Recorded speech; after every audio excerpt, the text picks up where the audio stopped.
चर्चा भी करने जा रहे हैं कि वर्ल्ड बैंक ने जो बात कही है कि $400 बिलियन का जो एजुकेशन का लॉस हुआ इस समय। और हम जो शिक्षा के अधिकार की बात भी करते हैं कि 6 से 14 साल के बच्चे का शिक्षा का अधिकार है, तो 6 से 14 साल के बच्चा अभी भी शिक्षा के अधिकार से वंचित है, जो आज हमारी प्रेस कॉन्फ्रेंस का भी।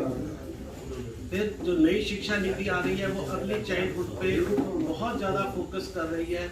वो तो बाई बर्थ जो है एजुकेशन को जोड़ रही है कि जैसे बच्चे के जन्म के बाद से जो है क्योंकि उसका माइंड स्वस्थ रहे, जिससे वो एजुकेशन आगे अच्छी ग्रहण कर सके।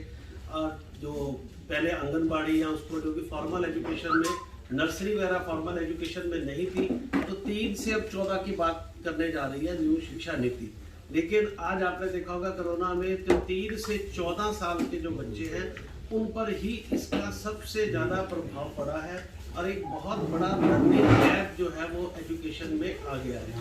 उसका नुकसान ठीक है, बजट स्कूल्स की इकोनॉमी में भी पड़ा है, टीचर्स के रोजगार पे भी पड़ा है, वो सारे सिस्टम पे पड़ा है। लेकिन अगर सबसे बड़ा लिया जाए तो एजुकेशन लॉस जो है सबसे ज़्यादा इसके अंदर गया है। तो हमारी आज यही सरकार से एक मांग है, जैसे सरकार ने 10th और 12th की बात की है कि उनकी परीक्षाएं जो है वो की जाएंगी और उसके बारे में सरकार संजीदा भी है। तो उसके कई कारण भी हैं कि उन बच्चों ने आगे जो है किसी ने इंजीनियरिंग में जाना है, किसी ने मेडिकल में जाना है, अपने कैरियर को चुनना है। लेकिन साथ साथ बोर्ड के रेवेन्यू का भी मामला वहाँ पर जुड़ा होता है, क्योंकि आज CBSE board, Haryana board, Bihar board, अगर बोर्ड के एग्ज़ाम नहीं होंगे, उनकी फीस नहीं आएगी, तो लाखों लोग जो है बोर्ड के एम्प्लॉइज़ भी हैं, तो वहाँ पर भी वो संकट गहराता है।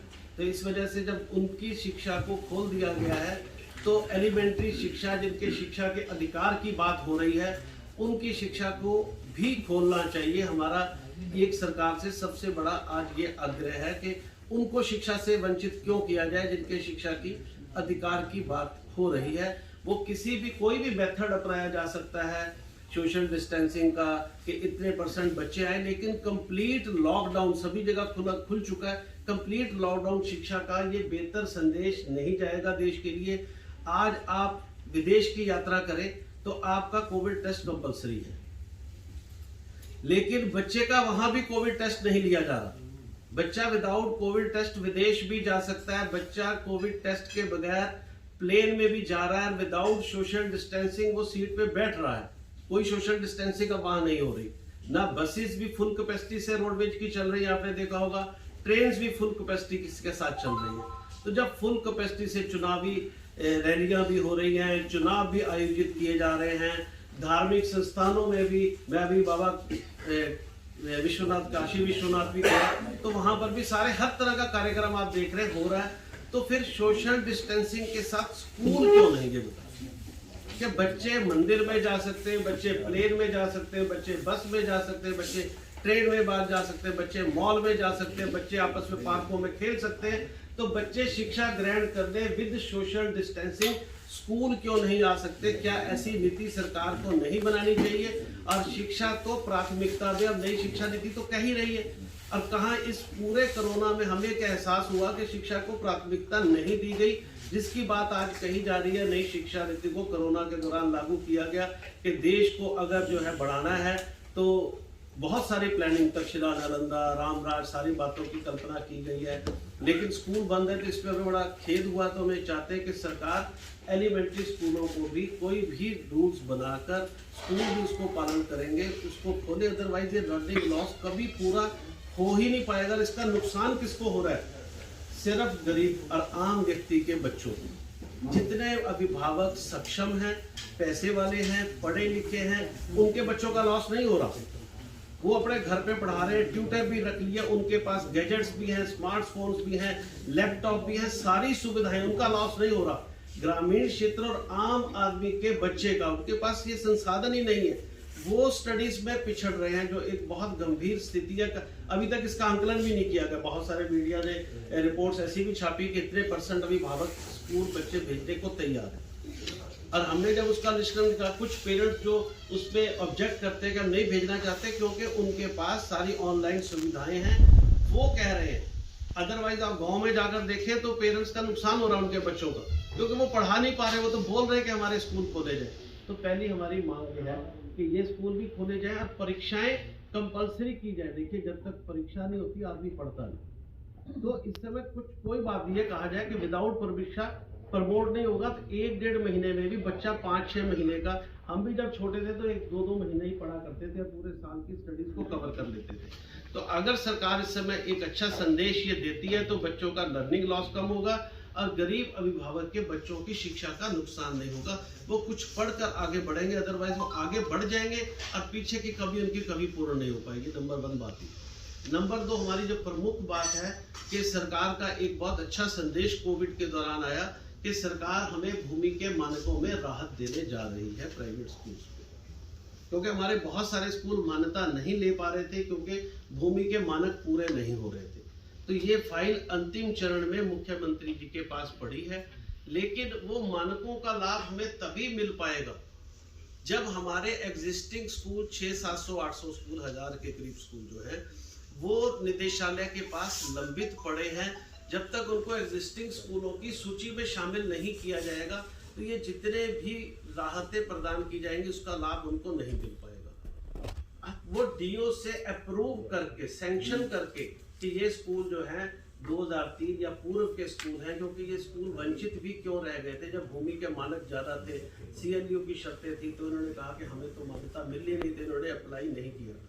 लेकिन जो जो इनको लगा कि सरकार का रवैया ठीक है कि आगे हमें अंदेशा है कि इस पे राहत मिलेगी, तो इन लोगों ने सबने अप्लाई किया और अपने सारे सबूत देके डीओ से रिकमेंड करवाया हुआ है और वो रिकमेंड कराकर काफी महीने से निदेशालय में पेंडिंग है, जिसका मंत्री जी पीछे कई चैनल्स में भी कह चुके हैं कि हम इसको करने जा रहे हैं। तो अगर ये सूची जारी नहीं होती है तो ये सारे जितने भी राहतें मिलेगी उसका उनको लाभ नहीं मिलेगा। और मेरा तो एक और भी मानना है कि सरकार जब ये राहत प्रदान करे उससे 5-10 दिन का एक समय और दे। हो सकता कुछ स्कूल इस चक्कर में रह गए हों कि भूमि कितनी कम होनी है उनको भी अंदाजा ना हो, और जब वो भूमि कम होगी मानक तो वो भी उसकी लाभ की श्रेणी में आ सके।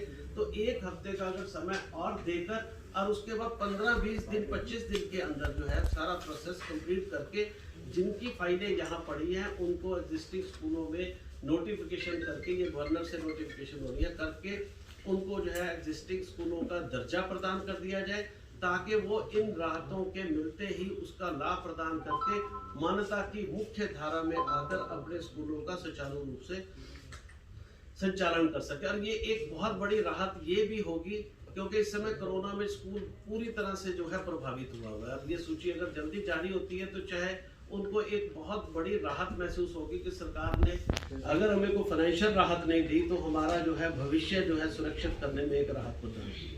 तो ये 2 मांगे हमारी प्रमुख थी जिनको लेकर हमने कहा कि आज का ये हम, और इससे पहले भी हम ये प्रेस कॉन्फ्रेंस इसी बात को लेकर हम कर चुके हैं, शिक्षा मंत्री जी को मिल चुके हैं, उनको पत्र दे चुके हैं और डायरेक्टर्स को भी मिल चुके हैं कि ये हमारे ये 600-700 केस आपके पास पेंडिंग है। 2 मांगे आज पूरी कर दी, जबकि हमारी मांगे और बहुत सारी हैं कि रोड टैक्स की जो इन्होंने अनाउंस किया था कि आपको रोड टैक्स जो है माफ कर दिया गया, आज तक उसका पत्र नहीं पहुंचा मेरा। लोगों से जुर्माने समेत रोड टैक्स लिए जा रहे हैं, स्कूलों के पास पैसे नहीं है, मोरेटोरियम का टाइम खत्म हो गया है, कंपनियां और जो है बैंक जो है उनसे इंस्टॉलमेंट का पैसा मांग रही है, और उधर से जो रोड टैक्स की माफी थी बसें तो चली गई, बसें तो खड़ी है, किसी पेरेंट से पैसा भी नहीं लिया, वो भी पत्र जारी नहीं हुआ।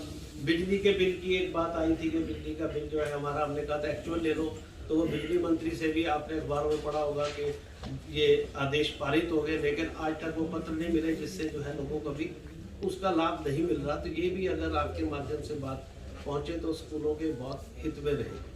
हाँ, शिक्षा मंत्री जी से हमने 8 की भी मांग की थी, अभी पीछे भी मैं वर्चुअल मेरे साथ एक माइक्रो इनोवेशन अवार्ड में थे, वहाँ भी मैंने मांग की थी और मंत्री जी से बैठ के डिस्कस भी हुआ था। ये वाली बातें जो आपने विशाली जी के वहाँ पर भी ये चर्चा आई, और हम भी अभिभावक हैं, ये नहीं कि हम स्कूल वाले हैं तो हमारे कोई या टीचर हैं तो हमारे बच्चे नहीं, हम भी तो अभिभावक हैं, हम इन चीज़ों को जानते हैं। तो सोशल डिस्टेंसिंग के साथ स्कूल खुलने चाहिए, उसका तो डिस्कस तो होना चाहिए। 2 साल अगर हम मान लीजिए कि वैक्सीन जो लग रही है इसको तो पूरा साल लगने चाहिए, और बच्चों तक अभी तो जो है हेल्थ वर्कर से आते हैं, फिर 80 बुजुर्गों से आते हैं, वो नीचे जब बच्चों तक जो वैक्सीन तो 21 में जाएगी तो क्या 21 तक स्कूल लॉकडाउन में रहेंगे? कहीं ना कहीं हमें कोई सिस्टम बनाना पड़ेगा कि ये लर्निंग लॉस ना हो, अदरवाइज बच्चों को कैसे प्रमोट करेंगे? कैसे उनका जो है जो नई शिक्षा नीति है उसके साथ कैसे मैप करके उनको जो है हम एक अच्छा नागरिक या ऐसा स्टूडेंट बनाएंगे जो कल के समाज में एम्प्लॉयबल हो।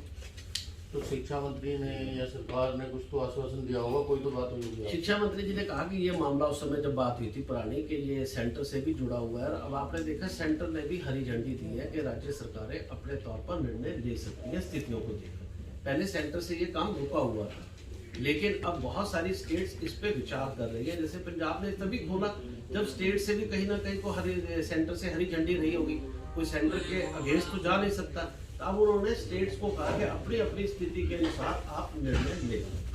तो हमारी ये मांग है कि इस पे डायलॉग करके विचार कर सोशल डिस्टेंसिंग के साथ कुछ परसेंटेज करके स्कूलों को अब ओपन करना चाहिए। अदरवाइज जो बच्चों के माइंड में ये चला गया बहुत कि अब पढ़ने की तो जरूरत ही नहीं, वो विचार जो है वो गलत है।